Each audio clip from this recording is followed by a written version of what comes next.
Hey everyone, in this video, I will show you how you can use coins on Daraz to get handsome amount of discount. If you have coins on your Daraz wallet, then you can use that coins and you can get some discount on your product when you purchase. So if you want to purchase anything, come on Daraz, open your app, just click on that product that you want to purchase. When you click on that product, just simply click on buy now. Now, when you click on buy now, just select any product design which you want to buy. Now, after selecting, here at the bottom you can see the option called confirm to pay. Just about this option, there is written total RS 444. Just simply click on this total amount.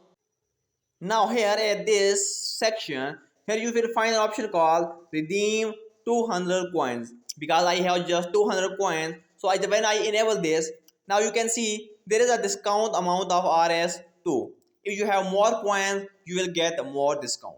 So this is a way you can use these coins by just enabling here redeem coins, and you will get discount on your final purchase. So this is a way you can use your coins on draws.